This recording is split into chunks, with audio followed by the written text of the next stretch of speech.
I'm sure you've heard the idea that imagination can get you anywhere. If you imagine it, you can achieve it. God damn it! Well, sorry to break it to you, but that is false. Our imagination has tons of limits. Have you heard about thinking outside of the box?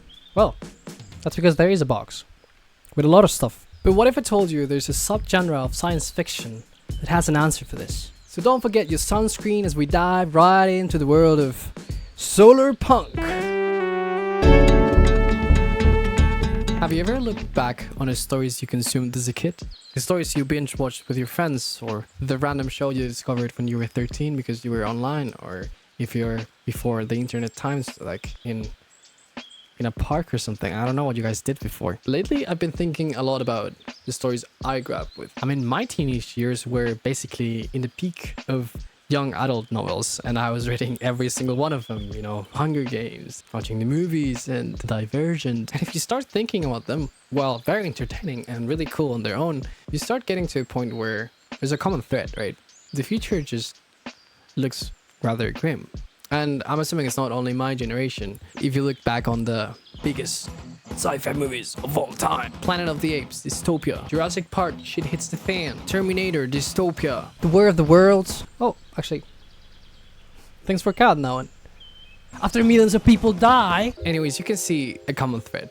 Our stories of the future depicted as one where there's tons of conflict and our inevitable doomfall. A lot of works of science fiction are actually made with that purpose in mind, to remind us that we are constantly building our future. But a lot of us are tired, and that's why Solarpunk is becoming a thing. And I've already talked about this. I've talked about how Solarpunk is a community and a genre of science fiction that envisions a utopia in the future and how they use hope. If you're interested, go check that video. But I want to expand on the role that stories take, because I've started consuming Solarpunk stories, and I'm telling you, I'm fucking addicted.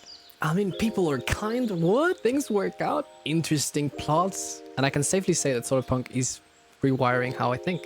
But how, you might ask? Well, how does a utopia look for you?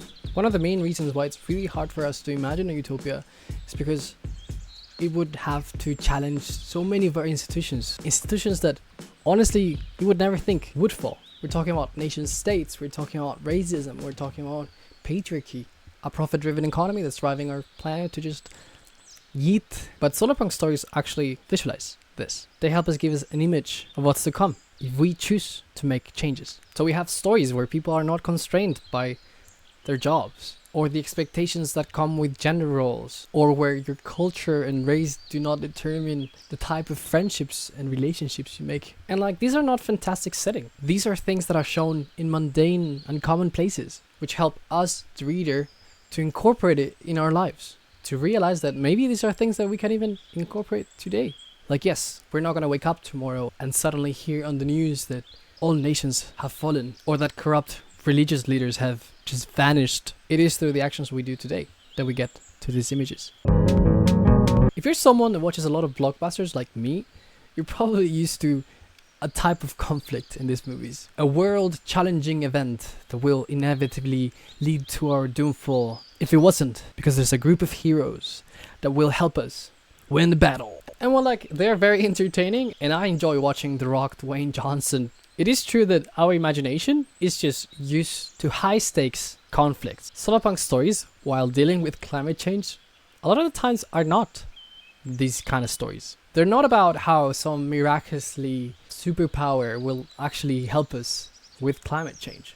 Solarpunk stories often are never about the lone hero. It's a group of people that decide to do what's right and implement it systematically in their society. Of course, some stories are more dramatic than others, but the way Solarpunk challenges your imagination is that it completely messes up with your expectations of a story, where there is value in seeing a rather simple story of 2 characters, 3 characters, that will not have a great impact in the world.